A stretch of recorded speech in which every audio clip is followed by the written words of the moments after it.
हरिओम। मैं आनंद सांडिल्य आप सभी का आपके अपने चैनल आनंद सांडिल्य पर हार्दिक स्वागत करता हूं। आप सभी का हार्दिक अभिनंदन करता हूं। आज के इस एपिसोड में भोजन के नियम के बारे में बात करेंगे। भोजन करते समय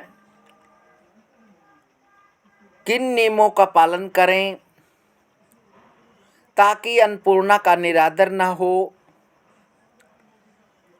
और अन्नपूर्णा सदैव आप पर प्रसन्न रहे, आपके घर में सदैव अन्नपूर्णा का वास रहे और आपके घर में सदैव संतों, महात्माओं और विप्रों का आगमन रहे।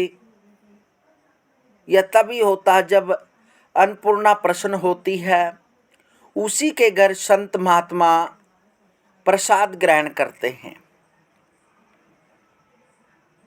जो दर्शक यूट्यूब और फेसबुक के माध्यम से देख रहे हैं वह चैनल को सब्सक्राइब कर लें ताकि जो भी जानकारी इस चैनल पर दें उसका नोटिफिकेशन, उसकी जानकारी आपके पास पहुंच जाए।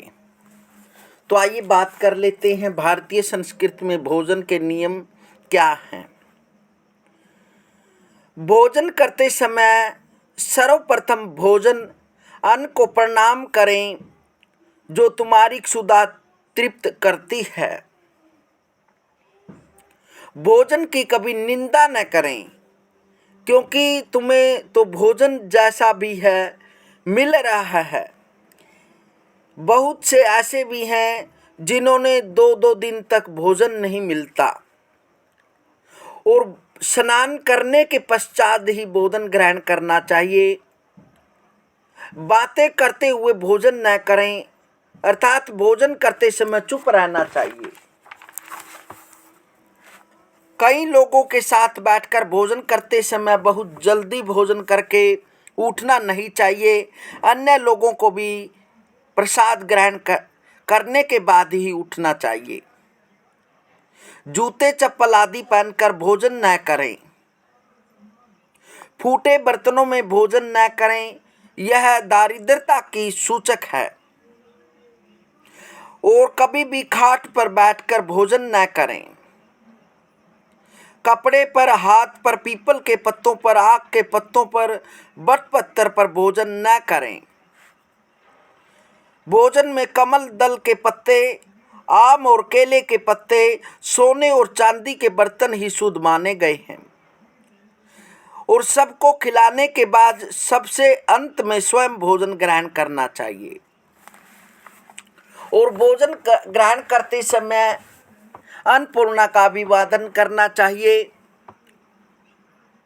और सबसे पहले गौ माता के लिए गोग्रास निकाल देना चाहिए और उस परम पिता परमात्मा का अभिवादन करना चाहिए कि हे परमात्मा, जो आप इन 3 लोकों में और 14 भवनों में जहाँ भी कोई जीव होता है, पत्थर में हो या कहीं भी हो, आकाश में, पाताल में, थल में, जल में,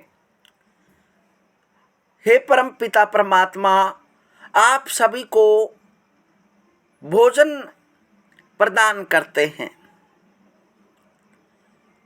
क्योंकि जो अन्न होता है उसमें भी जीव का वास माना गया है।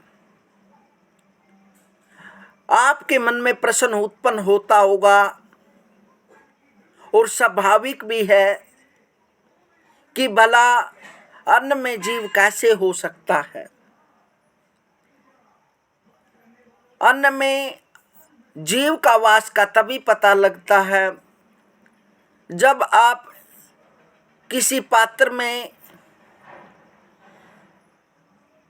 किसी अन्न को उसके अंदर रख देते हैं और उस पात्र को अच्छे तरीके से जब ढक देते हैं और उस पात्र में ऐसा भी स्थान नहीं होता कि उस स्थान से कोई वायु उसके अंदर जा सके।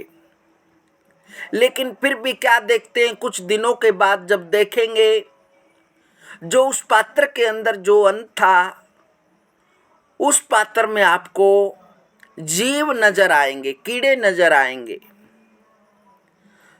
तो देखो वहां पर किसी भी प्रकार का कोई स्थान नहीं है जिसमें वायु भी जा सके, तो वो जीव कहाँ से उत्पन्न हुए? वही परमात्मा का स्वरूप है। इसलिए परमात्मा पत्थर में भी कीड़े को देते हैं। उस परम पिता परमात्मा का अभिवादन करना चाहिए, अभिवंदन करना चाहिए, नमस्कार करना चाहिए, ध्यान करना चाहिए कि हे परम पिता परमात्मा, आप ही पालन करता है और आप ही सृष्टि में जो भी जीव हैं उसका पालन करते हैं, उसको आप जीव के अनुसार भोजन ग्रहण करवाते हो। इसलिए परमात्मा के अभिवादन के बिना भोजन ग्रहण नहीं करना चाहिए। और जब भी पाकशाला में, रसोई में भोजन पकाएं तो उस समय भी परमात्मा का नाम लेना चाहिए। हरिओम, राम राम, नमः शिवाय। आप किसी भी प्रकार का जो आपके मन भाए परम पिता का, परमात्मा का नाम, वो भोजन पकाते समय आप उसका सुमन कर सकते हैं, उसका नाम जप कर सकते हैं।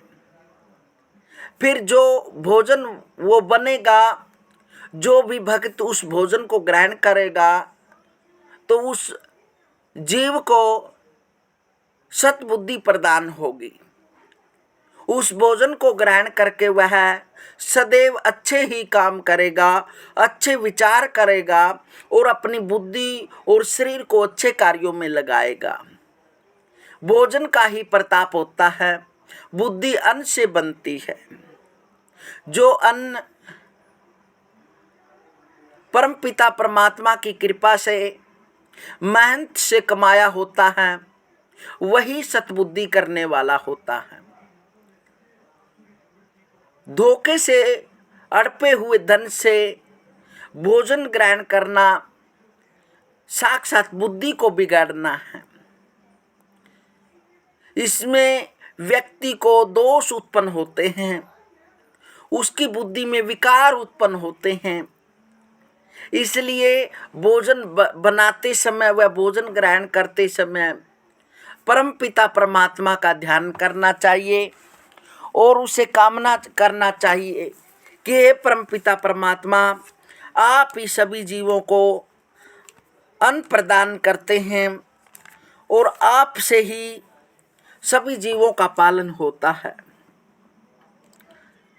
हाथ जोड़कर भोजन ग्रहण करने से पहले मंत्र बोलना चाहिए।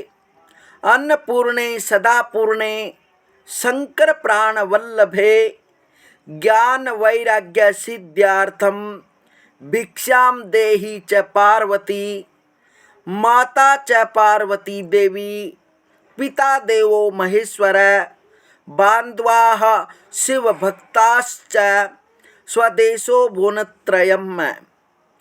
इस प्रकार से अन्नपूर्णा माई का अभिवादन करना चाहिए, हाथ जोड़कर प्रार्थना करनी चाहिए और फिर अन्न को ग्रहण करना चाहिए। इस प्रकार से यदि आप भोजन ग्रहण करते हैं तो आपको श्रेष्ठ बुद्धि प्राप्त होगी और आपको उस परम पिता परमात्मा की कृपा प्राप्त होगी और आप सदैव अपने शरीर, अपनी वाणी, अपने मन को अच्छे कार्यों में लगाएंगे। भोजनालय में प्रवेश करने के पहले हाथ पांव धोकर दांतों को रगड़कर साफ कर लें। फिर कुल्ले कर ओम भूर्भुवः स्वः इस मंत्र से 2 बार आचमन करें। फिर विहित पीढ़े पर पूर्व या उत्तर की ओर मुंह करके बैठ जाएं। थाल रखने की जगह थाल के बराबर जल से दाहिनी ओर से आरंभ कर चकोर घेरा बनाएं। भगवान के भोग लगाए अन्न को पात्र में परोसवाकर यदि भोग न लगा हो तो भगवान को निवेदन कर हाथ जोड़कर प्रणाम करें और ओम अस्माकं नित्यमस्त्वमेव तथा कहकर प्रार्थना करें। फिर हाथ में जल लेकर सत्यम वर्तेन त्वा परिसिंच्यामि, यदि दिन में भोजन करते हैं तो इस मंत्र का जाप करें, बोलें, और रात में भोजन करते हैं तो रीतम त्वा सत्येन परिसिंच्यामि कहकर प्रोक्षण करें। अब पात्र से 10 या 5 उंगल हटकर दाहिनी और पृथ्वी पर जल का आसन देकर मंत्र पर कटकर 3 ग्रास निकालें। ओम भूपते स्वाहा, ओम भुवन पते स्वाहा, ओम भूतानां पतये स्वाहा। इन मंत्रों द्वारा पृथ्वी 14 भुवनों तथा संपूर्ण प्राणियों के स्वामी परमात्मा की तृप्ति की जाती है, जिससे सबकी तृप्ति स्वतः हो जाती है।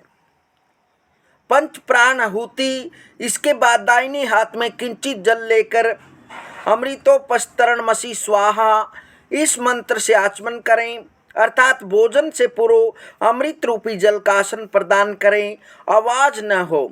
इसके बाद मौन होकर बेर के बराबर 5 ग्रास द्वारा मंत्रों से प्राण आहुति दें। ओम प्राणाय स्वाहा, ओम अपानाय स्वाहा, ओम व्यानाय स्वाहा, ओम उदानाय स्वाहा, ओम समानाय स्वाहा। फिर हाथ धोकर प्रसाद पाएं। भगवान से उपभुक्त होने के कारण इसके आस्वादन के समय अवश्य उनका प्रेम स्मरण होता रहेगा।